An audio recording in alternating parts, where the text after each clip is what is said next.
O Campeonato Brasileiro de 86 consegue ser pior que a Copa União Brasileira, o módulo amarelo, verde, branco, azul, fúcsia de 87. Só para lembrar, o Campeonato Brasileiro de 86 teve um monstruoso número de 48 times. E o Sport do Recife ficou em 28º lugar. Não disputaria o campeonato de 87 se o regulamento de 86 fosse cumprido, porque este determinava 24 clubes na primeira divisão de 87. Para resumir, passavam 32 para outra fase. Mas teve o jogo entre Joinville e Sergipe, que os pontos perdidos em campo por causa de um doping no jogador Carlos Alberto passaram para o Joinville. Com esse resultado, o Vasco seria eliminado, seria rebaixado. Entrou-se na justiça e conseguiram mais uma vaga. Em vez de se classificarem em 32 equipes dos 8 módulos, viraram 33. Para não fazer um campeonato estranho, ainda mais esdrúxulo com 33, subiram outros 3 convidados. O que era para ser 32 virou 36. Magicamente, o que faz a CBF? Descobre uma infração lá atrás, na primeira rodada, uma infração cometida pela Portuguesa. E tinha ido à Justiça Comum questionar, nada a ver com o jogo, mas questionar o destino de 10% das verbas, da arrecadação, que tinha que ir para a federação local, para a Federação Paulista. Sport, Botafogo e Vitória passaram tranquilamente na primeira fase, que foi quando teve essa virada de mesa, onde o Vasco tinha caído, o Náutico tinha caído, o Santa Cruz tinha caído, mas acabou tendo uma virada de mesa e todos eles passaram. Só que na segunda fase, esses clubes tinham caído, se classificaram para a fase seguinte, eles ficaram dentro do Campeonato Brasileiro. E Sport, Vitória e Botafogo, que tinham passado na primeira fase sem virada, não ficaram. Ou seja, os primeiros tinham direito por causa da mudança do regulamento e os que caíram na segunda fase se sentiram prejudicados por causa da virada de mesa na primeira fase. A Justiça fez o quê? Todo mundo entrou no STJD na época, na Justiça Comum foi o Coritiba, Sport, Botafogo e Vitória entraram no STJD. Foi disputado mais no tapetão, mais fora de campo do que dentro de campo. Sem tirar o mérito do grande campeão que foi o São Paulo, de um ótimo vice-campeão que foi o Guarani, de um grande terceiro colocado que foi o América Carioca e que não se esqueça de Guarani e América como a elite depois esquecerem dos dois. Uma bagunça 86. O 86 consegue ser pior do que aquele campeonato de 79 com 94 clubes e pela bagunça jurídica mais fora do que dentro de campo, foi um campeonato horroroso e que também levaria ao descalabro que seria o campeonato de 87. E no início de 87, já passando bastante tempo, porque o campeonato de 86 ele só termina no ano seguinte, 32 clubes tiveram direito. Mas antes de a bola rolar, a desgovernança da CBF, a partir do seu presidente Otávio Pinto Guimarães, em julho de 87, quase que 2 meses antes de a bola supostamente rolar no Brasileiro de 87, o presidente da CBF diz o seguinte: a CBF não faria o Campeonato Brasileiro aquele ano porque não tinha dinheiro para fazer o campeonato. Então precisava deixar de disputar o Campeonato Brasileiro daquele ano. Aquilo para mim incomodou o meu ouvido. Os clubes também não tinham muito dinheiro, mas tinham muita vontade de mudar. E aí foi fundamental a presença de 2 dirigentes, principalmente. O presidente do Flamengo, Márcio Braga, e o presidente do São Paulo, Carlos Miguel Aidar, que se reuniram, se juntaram a outros 11 clubes e formaram em julho ainda o famoso, para o bem e para o mal, Clube dos 13. Se não houvesse o Clube dos 13, muito provavelmente não seria viabilizado um bom campeonato nacional em 87. O que não significa dizer também que o Clube dos 13 fossem só vestais. E a minha sugestão era a união dos grandes clubes de futebol brasileiro. E o Márcio Braga disse, esse nome é muito grande, vamos dar um apelido para ele. Somos 12, Clube dos 12 e tal. Não, mas aí tem o pedido do Manuel Tubino, presidente do CND, que a gente deveria colocar um time do Nordeste. E o time do Nordeste mais afinado conosco é o Paulo Maracajá, que era deputado estadual e presidente do Bahia. Então vamos chamar o Bahia Clube dos 13 e tal, não sei o quê, então criamos o Clube dos 13. E assim nasceu o Clube dos 13. Nasceu, na verdade, como uma entidade disposta a valorizar o futebol brasileiro para os grandes clubes. Os clubes se reúnem para fundar o chamado Clube dos 13 e fazer uma Copa que eles deram o nome de Copa União, que seria o substituto do Campeonato Brasileiro. Com 16 clubes, os 12 clubes, os 13 clubes de maior torcida do país e mais 3 convidados. Nisso, você tem embutido uma revolução no futebol brasileiro e, como toda revolução, algumas injustiças. 2 clubes são injustiçados.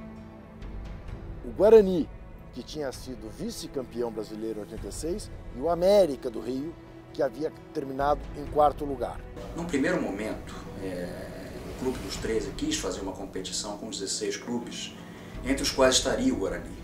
Estaria o Guarani e o América aqui do Rio, pelo retrospecto técnico do campeonato anterior. O América tinha sido o 3º colocado.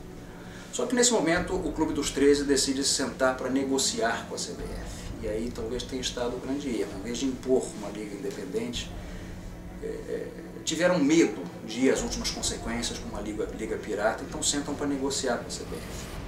A CBF diz, ora, façam um campeonato com 16, muito bem, os 13, muito bem, mais 3. Agora, vamos ser um pouquinho mais políticos na hora de escolher os 3. É preciso haver um clube do Sul, é preciso haver um clube do Centro-Oeste e é preciso haver um clube do Nordeste. Isso nunca é formulado dessa maneira, mas o recado era, já tem Carioca e Paulista demais aí. Corta Guarani, corta América. E como no fundo nenhum dos 13 clubes tinha por missão ser advogado do Guarani ou do América, eles acabam aceitando esse trato com a CBF, na expectativa de que ela fosse legalizar a Copa União. A ideia era realmente fazer jogos entre nós e depois criar mecanismos com o passar do tempo de acesso e descenso. Mas 87 e 88 a ideia era não mexer nos 13, era deixar os 13. Aí começou uma série de pressões, etc. O Antônio Carlos Magalhães era ministro da Comunicação, ligou, queria colocar-se o Vitória, como é que estava o Bahia, não estava o Vitória.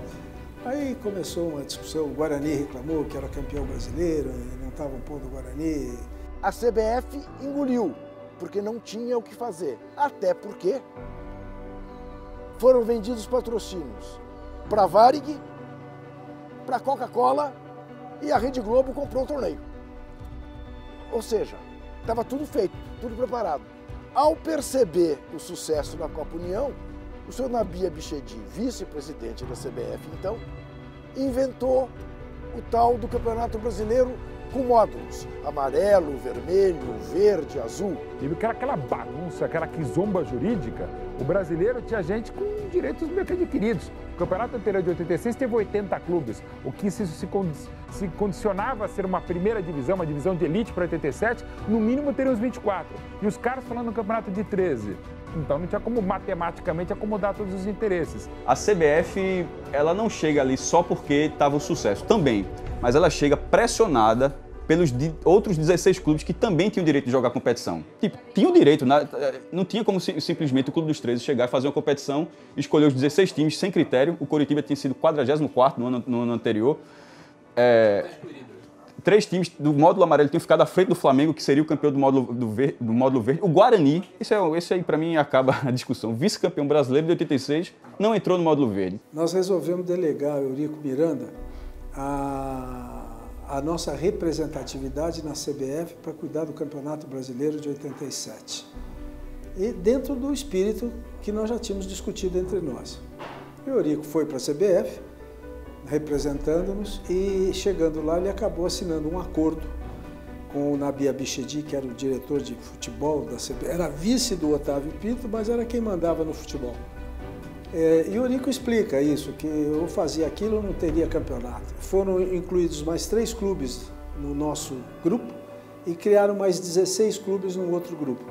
Criou-se o módulo verde, o módulo amarelo e criou-se um cruzamento lá no fim. O campeão e vice do módulo verde com o campeão e vice do módulo amarelo cruzando alternativamente. Nós reunimos entre nós e dissemos, não, nós não vamos cruzar coisa nenhuma. Para nós, o campeão brasileiro de 87 será quem sair desse módulo verde. Ele pode ter feito o jogo duplo, ele sempre disse que não, ele foi pela cabeça dele, independente do que pensava o Clube dos 13, mas ele também sempre divulgou e sempre defendeu, e até hoje defende 30 anos depois, o Eurico Miranda, que ou ele assinava o regulamento daquele jeito, com o cruzamento dos módulos, com a definição do campeão brasileiro depois desse cruzamento e a definição dos 2 brasileiros depois desse cruzamento, ou não haveria Copa União, não haveria o módulo verde, que é uma tese defensável. O Eurico traiu o grupo porque ele não foi com mandato para aderir. Ele foi para dizer que a posição do Clube dos 13 era aquela, intransigente, inflexível. não vai haver cruzamento. Mas chegou lá, ele, para ser simpático, assinou, porque tanto faz como tanto fez. Esses caras não têm a menor importância. Isso é a segunda divisão, entendeu? Era isso que ele achava. E eu entrevistei o Eurico. A versão dele é que ele, Eurico Miranda, jamais aceitou ser mandado a reunião nenhuma como pau mandado de ninguém. Ele só é mandado para reuniões para decidir. O Eurico, enfim, a gente conhece como funciona o Eurico, um sujeito que tem um amor próprio muito grande. Né? E a versão dele é essa, olha, por mim eu só vou a uma reunião com autonomia para decidir, portanto decidi o que eu achava melhor. A versão de Márcio Braga e Juca Kfouri, que participavam dos acontecimentos desde o começo, eles usam a palavra traição, o Eurico nos traiu. Depois que nós ficamos sabendo que ele tinha assinado. Na verdade, cada um tem o seu jeito de ser. O Eurico sempre foi uma pessoa polêmica.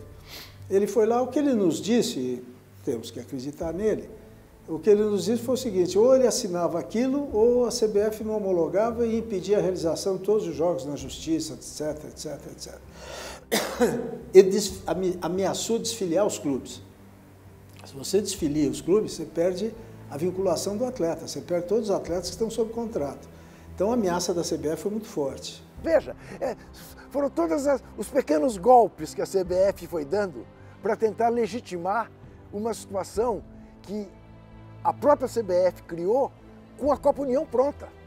A CBF vai à FIFA e a FIFA expulsa os clubes que se revoltaram. Aí te pergunto de novo, embora seja eu o entrevistado. Imagine você uma reunião da Assembleia da FIFA. Olha, há uma revolta lá no Brasil, temos que expulsar os clubes revoltantes que se insurgiram contra a Confederação Brasileira de Futebol. Ah? Aí o chinês pergunta, que clubes são esses? Espera aí, o Santos é aquele time que o Pelé jogou? É, sim, senhor. O Flamengo é o clube mais popular do Brasil, onde joga o Zico? É, sim, senhor. O Botafogo é aquele time onde jogou o Garrincha? Sim, senhor. O São Paulo é o time, um dos times de maior torcida de São Paulo? O Corinthians é o de mais torcida de São Paulo? É, sim, senhor. Esses nós vamos expulsar. Quais ficam? Fica o Guarani. Quem? O Sport. Quem? O Joinville. Quem? Entendeu? Óbvio que não expulsariam. Óbvio que não. Iam expulsar exatamente aqueles clubes que cediam jogadores para a seleção brasileira. Quantos jogadores do Sport de 1987 vestiram a camisa da seleção brasileira? E quantos do Flamengo? Eu citei para você a escalação, todos eles. Essa ameaça nós ficamos sabendo que foi um fato, que o Nabi ameaçou. E aí o Eurico, para contemporizar, assinou o tal do cruzamento, que nós não gostamos, tanto que nós dissemos que não íamos fazer o cruzamento. Inclusive o Eurico votou por não fazer o cruzamento. A decisão de não fazer o cruzamento foi unânime. E o Eurico, durante algum tempo, lá atrás, reconhecia o Flamengo como campeão brasileiro. Hoje ele não reconhece mais. Tem gravações, vou buscar nos arquivos, que ele reconhece. Hoje ele diz que o Flamengo não é campeão coisa nenhuma. Veja bem, vou te falar com toda clareza, aí te respondo muito por mim, né? E pela revista que eu dirigia, que era a revista de futebol no Brasil. O módulo amarelo não existia, nem o azul, nem o branco, só existia o módulo verde. A cobertura era do módulo verde, era onde havia os grandes clássicos do futebol brasileiro, né? Então, não se dava a menor pelota. Mas aí com uma condição absurda que inclusive justifica todas as vitórias na Justiça do Esporte a partir de 1990 e do trânsito julgado da situação de 94 para cá, que é estipulamento quando foi estipulado o regulamento do Campeonato Brasileiro. Oficialmente, no papel, e isso é usado na Justiça, principalmente na Justiça Comum, em todas as goleadas do Sport contra o Flamengo, no dia 28 de agosto de 1987 foi definido o regulamento para o Brasileiro de 87. E nesse regulamento definido está o cruzamento entre os dois primeiros do módulo verde, o que seria elite, contra os dois primeiros do módulo amarelo. Mais para frente, Flamengo Internacional, Sport Guarani. E esse regulamento, esse cruzamento dos módulos, que foi definido em janeiro de 88 janeiro para fevereiro de 88, sairia não só o campeão brasileiro, o detentor dessa aqui, da Taça das Bolinhas, mas também os 2 representantes brasileiros na Libertadores da América de 88. E isso o Clube dos 13 em momento algum queria, mas estava estipulado no regulamento. E o mais absurdo ainda, esse regulamento só foi dado a conhecer ao público e a esmagadora maioria dos próprios clubes, inclusive, claro, os 13 do Clube dos 13, que faziam parte dos 16 do módulo verde, o módulo da elite com ou sem aspas, com 30 minutos da bola rolando do primeiro jogo no Pacaembu, Palmeiras 2, Cruzeiro 0. Ou seja, os clubes só souberam do regulamento da Copa União de 87, do Brasileiro Módulo Verde, Módulo Amarelo, de todas as divisões e quantas divisões no futebol nacional em 87, com 30 minutos de bola rolando. Só que oficialmente, ou oficiosamente, o regulamento estava estipulado desde 28 de agosto. Ou seja, praticamente 10 dias depois é que foi divulgado o regulamento. Numa época que se divulgava por fax, ou por telex ainda, até antes do fax, por telex. E os clubes não sabiam. Então, como é que se começa um campeonato sem regulamento? A CBF, na calada da noite, impõe um regulamento seu que diz o seguinte: olha, isso que está acontecendo aí é só um módulo de um campeonato mais amplo que eu criei aqui, que vai ter, enfim, 4 módulos. E, detalhe fundamental, os 2 primeiros, o campeão e o vice dessa Copa União, mais o campeão e o vice do módulo amarelo, com 16 clubes menores que eu criei aqui, vão ter que se enfrentar num quadrangular final para decidir quem é o campeão brasileiro. Imediatamente os grandes clubes se revoltam. Anos depois, um juiz pernambucano que vai decidir a causa diz: mas eles nunca reclamaram. Mentira. Mentira. 8 de setembro, 3 dias antes de o campeonato começar, foi feita essa reunião que definiu o seguinte: o módulo verde ele seria realizado da forma como foi proposta, com aqueles 16 clubes, ou seja, não haveria uma mistura de grupos, foi uma condição imposta do verde, porém o amarelo aceitou o cruzamento. E por que o verde também aceita o cruzamento? Porque se não existe o cruzamento, o amarelo seria a segunda divisão.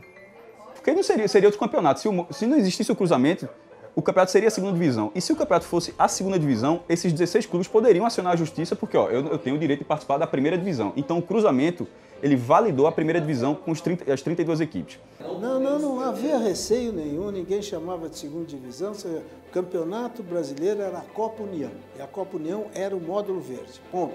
Ali era o Campeonato Brasileiro, o resto não era Campeonato Brasileiro. Bom, é simples assim. A gente não se envolvia com a parte política, não. A gente sabia que estava com problema. Desde o momento que a competição começou a ser realizada e se chegou a um acordo, a nossa preocupação era estar bem preparado para poder vencer as dificuldades nos jogos, porque todo clássico é complicado. Então, você podia perder 2 jogos, mas sabia que o adversário poderia perder também e você tinha a chance de se recuperar. Então foram jogos dificílimos e acho que foi bacana, foi inesquecível participar daquela competição. Para nós jogadores é uma coisa, para nós a gente está disputando o Campeonato Brasileiro. Módulo amarelo, módulo verde, para nós era o Campeonato Brasileiro. Para nós não tinha essa diferença. Para dirigente, como você falou, podia até ter. Mas para nós jogadores a gente estava disputando o Campeonato Brasileiro. O que falava para nós é que o Campeonato Brasileiro foi dividido em 2 módulos. O verde e o amarelo e no final seria uma disputa para ver quem seria o campeão brasileiro. O que eles passavam para nós era isso. Foi a imposição do amarelo que o verde aceitou, mesmo que internamente o grupo tivesse acordado que não disputaria aquele quadrangular. Talvez por uma questão da época, de como era o futebol feito na época, de que a opinião popular ou derrubaria na justiça, porque até aconteceu. Mas, quando tem a final do módulo verde, o Flamengo ganha a Copa União, recebe um troféu feito especialmente para aquela edição, não era um troféu oficial da CBF.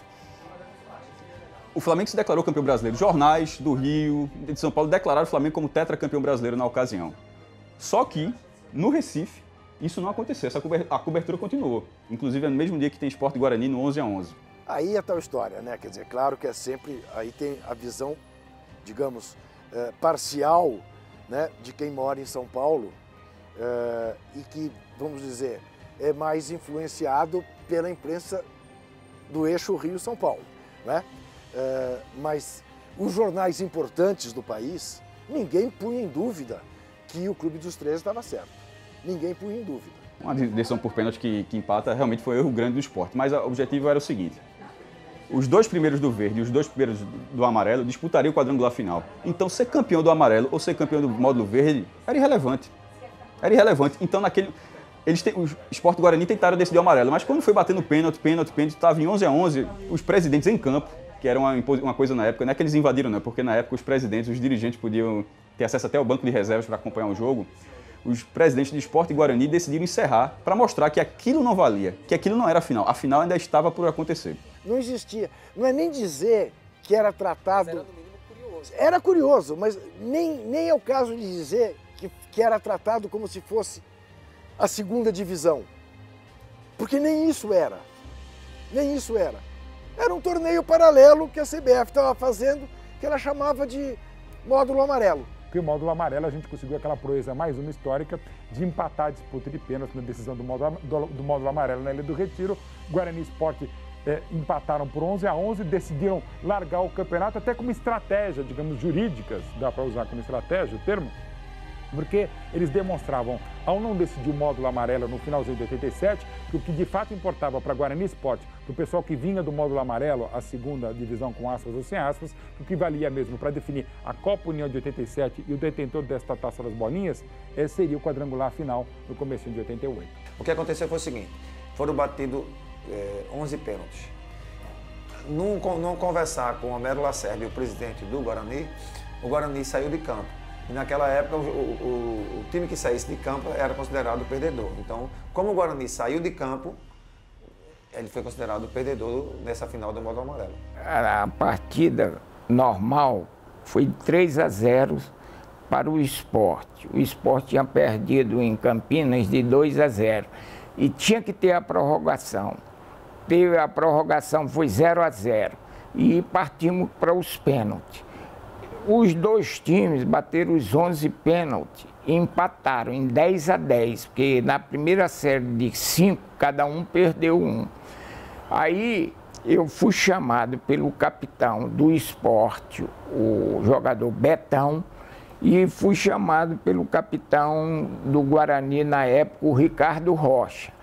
E eles me disseram que iam bater o 12º pênalti cada equipe e que se eles marcassem, os 2 seriam campeões.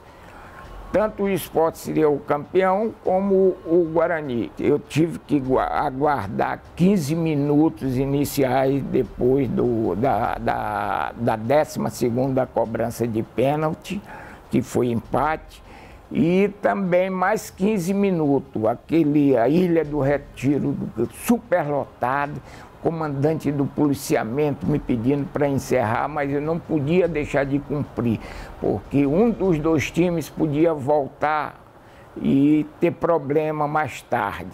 E por isso eu fiz meu relatório e encaminhei esse relatório para a CBF. A CBF, julgando lá a assessoria jurídica, achou incompetente para dizer quem seria o campeão e quem seria o vice.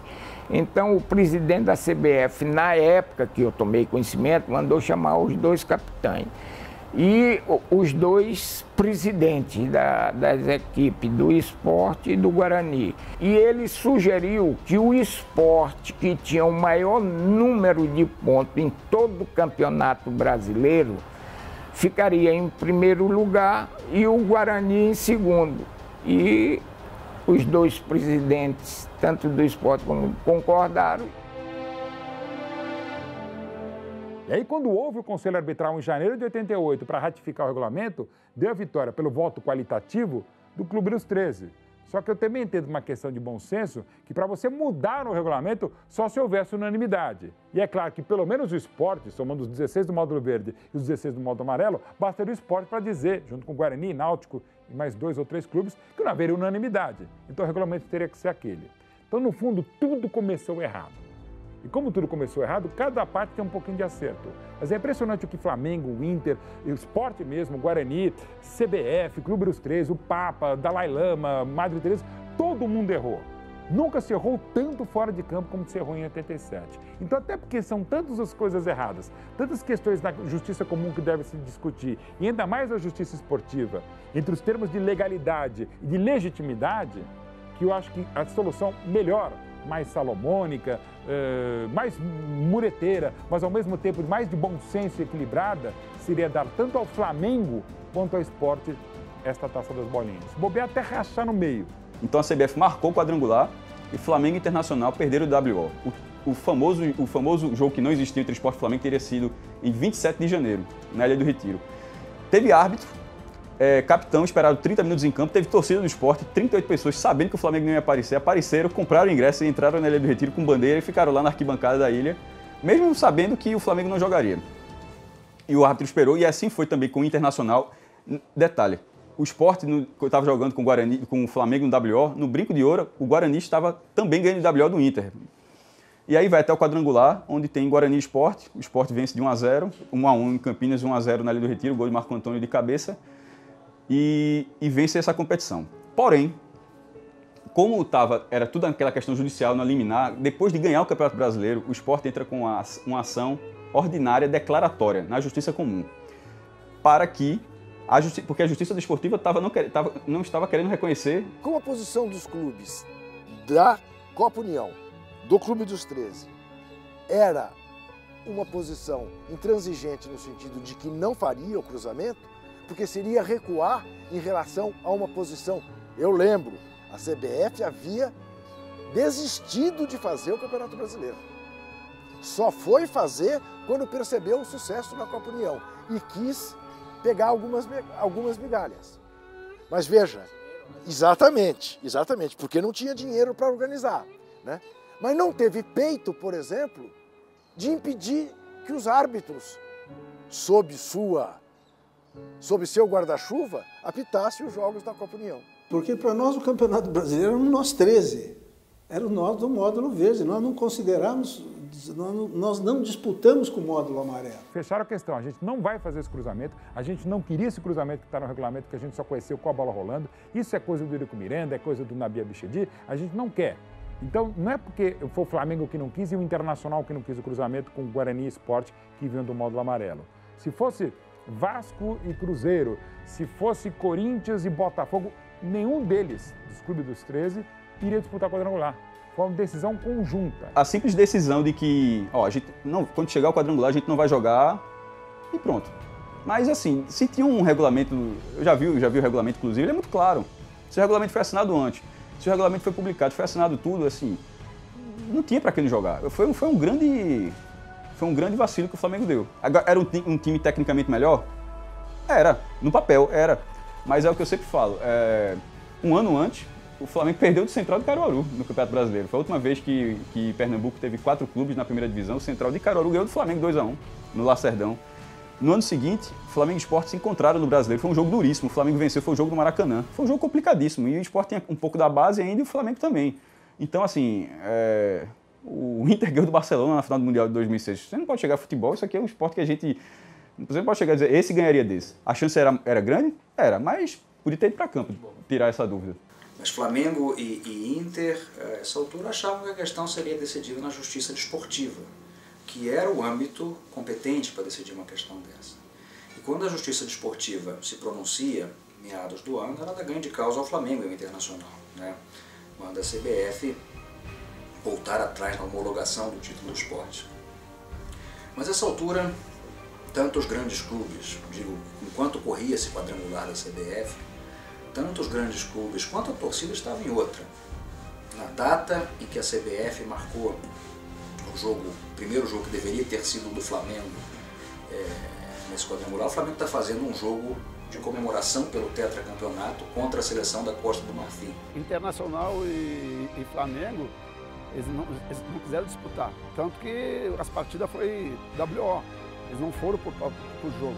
Nós entramos em campo, o juiz, esperamos dar o tempo que era necessário para dar o WO e o Internacional e o Flamengo não compareceram, nem para jogar contra o Sport, nem contra o o Guarani. A gente tem que levar em consideração algumas coisas. Por exemplo, em primeiro lugar, foram os presidentes dos clubes dos 13 que decidiram que o campeão ia sair daí.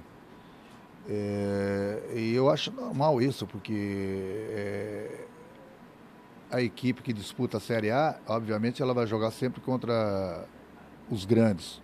E no momento que se disputa uma Série B, a competição ela é forte, ela é pegada, mas não como uma Série A.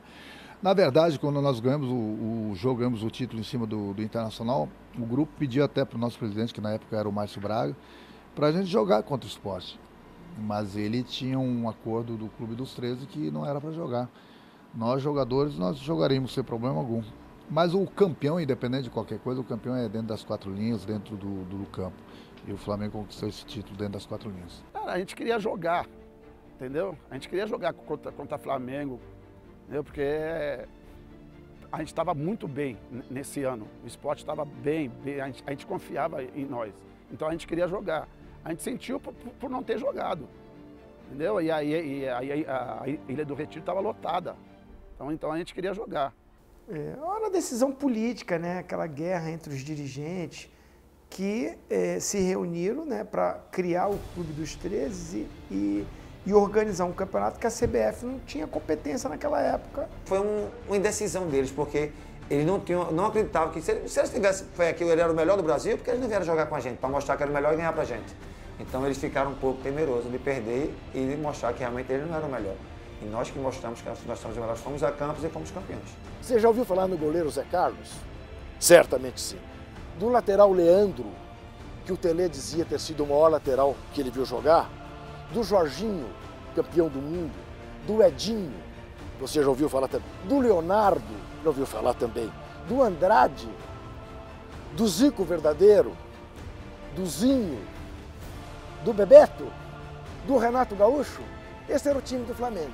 Então é brincadeira querer comparar e dizer que o Flamengo teve medo de jogar com o Sport, É claro que em 2 jogos tudo poderia acontecer como só ia acontecer no futebol. Não tinha menor sentido haver qualquer tipo de cruzamento. Até brinco, né? Agora, quantas seleções importantes ficaram fora da Copa do Mundo? Será que a FIFA vai organizar outra competição nos Estados Unidos, com Holanda, com Itália, com Paraguai, com Chile, e vai cruzar com quem vencer na Rússia quanto que vencer nos Estados Unidos? Então, eu acho ridículo esse tipo de comparação, esse tipo de cruzamento. Eu acho que é inaceitável quando a gente sabe que a nata do futebol brasileiro estava ali disputando a Copa União. Então também nos foi vendido, no termo de torcedores, até cidadãos e consumidores, que a Copa União era o campeonato. E era só ver quem disputava a Copa União, que você imaginava que aquilo era a primeira divisão e só via o outro módulo que aquilo não era a primeira divisão. Então realmente muito mais importante, muito mais badalado foi a Copa União. E foi um campeonato muito bom, com grande média de público, porque eram praticamente só clássicos, né? Ou a maioria dos clássicos na Copa União, no módulo verde, enquanto no módulo amarelo realmente era menos qualidade, menos público também, não só na decisão do módulo verde, como também seria pela bagunça do cruzamento dos grupos na decisão a partir de janeiro de 88, inclusive com 2 rodadas com o WO, mas o primeiro jogo, que seria a terceira rodada do quadrangular decisivo em 88, no Brinco de Ouro entre Guarani e Sport, empate por 1-1 em pênaltis também, coincidentemente, tinha um pouco mais de 4 mil torcedores no Brinco de Ouro em Campinas. Afinal, se eu olhar no Bordeiro, na Ilha do Retiro, o jogo que o Sport venceu por 1-0, gol do zagueiro Marco Antônio de cabeça, oficialmente eram 26 mil torcedores, mas na prática estava hiperlotado a Ilha do Retiro. Então foi uma bagunça, está tudo errado, mas realmente, em termos práticos, se você pensar, e mesmo o torcedor do Sport, o torcedor do Guarani, do América, e todos que participaram do módulo amarelo ou não jogaram a segunda divisão, com aspas ou não, o campeonato mais importante é evidente, mais badalado evidente, era a Copa União, era o módulo verde, o módulo que o Flamengo venceu. Mas aí o que se trata é do seguinte, é do embate entre o legal e o legítimo. Um grande jurista uruguaio, Eduardo Couture, dizia o seguinte, que a gente sempre deve seguir o direito, mas se um dia a gente encontrar uma contradição entre o que é justo e o que é legal, entre a justiça e o legal, fique com o que é justo, fique com a justiça. Então eu não discuto que legalmente, por todas as tramóias que são conhecidas do futebol brasileiro, o título é do Sport. A legitimidade do título é do Flamengo. O Brasil viu o título do Flamengo, comemorou o título do Flamengo. O resto é invenção. Mas, até do ponto de vista legal, o Conselho Nacional dos Desportos de então, presidido pelo professor Manuel Tubino, declarou o Flamengo campeão. Então, agora aí entra essa coisa da justiça esportiva, vai dar no STF. O STF, se meter nisso, tem mais o que fazer. Não é à toa que está tão gozando de pouca credibilidade no país, né, por todas as artimanhas e armações que tem havido lá. A CBF queria cruzar, nós tínhamos combinado não cruzar, os nossos dois, do nosso modo, resolveram não cruzar e a CBF declarou o Sport campeão. Mas para mim, e para quem viveu aquele momento de criação de um momento novo no futebol, o campeão brasileiro de 87 foi o Flamengo. O Flamengo tem o direito de se achar campeão, de lutar, isso aí eu não tiro o Flamengo não, embora discorde. Teve a oportunidade, escolheu um caminho errado e não conseguiu reverter. Agora, parte da imprensa, sim, porque na época essas decisões elas foram publicadas nos principais jornais. E eu não me refiro ao Diário de Pernambuco, ao Jornal do Comércio. Elas saíram no Jornal do Brasil, saíram no Estadão, saíram na Folha de São Paulo. Elas estavam lá ao alcance de quem quisesse se informar. Então mas passado aquele tempo, quantas vezes já não se falou até hoje? Hoje menos, justamente por causa do acesso à informação, mas quantas vezes não se falou que o regulamento foi modificado durante a competição?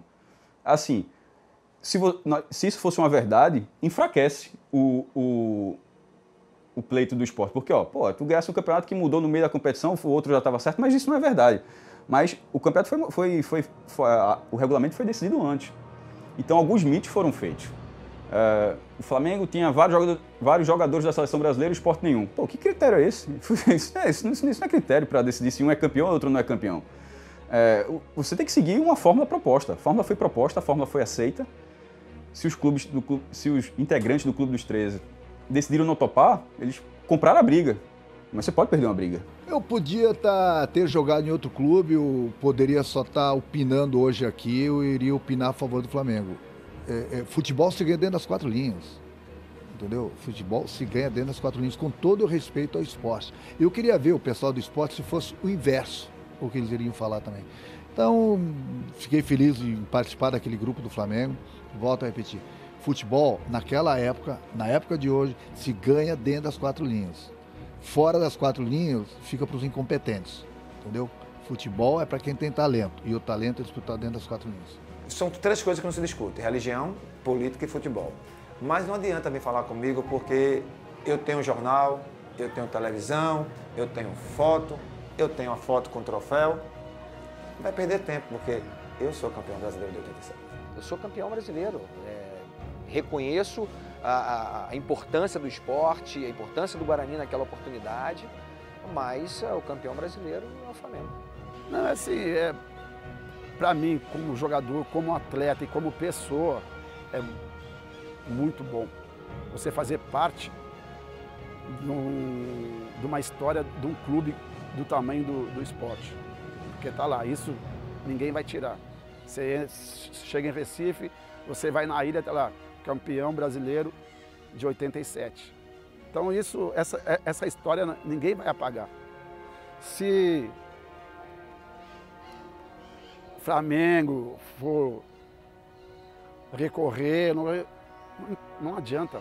Eu fui campeão brasileiro. O campeão de 87 é o Flamengo. O pleito do Flamengo é ser campeão brasileiro junto ao esporte. Não é tirar o esporte da história e o Flamengo ser o campeão. É ser um campeão paralelo. E se isso acontecer, significaria que foram disputados 2 campeonatos. O Campeonato Brasileiro e a Copa União. Essa é a leitura da situação do Flamengo. Mas não foi a situação, inclusive a sentença judicial do esporte deixa isso claro. O Flamengo disputou um grupo, o Grupo Verde, o Módulo Verde, do Campeonato do Esporte, que previa um quadrangular final não realizado, aliás, realizado, mas com WO, por causa do clube. Então, não cabe 2 campeões brasileiros em 87. Cabe um, que é o Sport Clube do Recife. Zé Carlos, Jorginho, Leandro, Edinho, Leonardo, Andrade, Ailton, Zico, Renato Gaúcho, Bebeto, Zinho. Aí está respondido quem é e por quê. Flávio, Betão, Estevam, Marco Antônio, Macaé, Rogério, Ribamar, Zico, Robertinho, Nando e Neco. Essa é a equipe campeã brasileira de 87. tem que aceitar, né? Fazer o quê?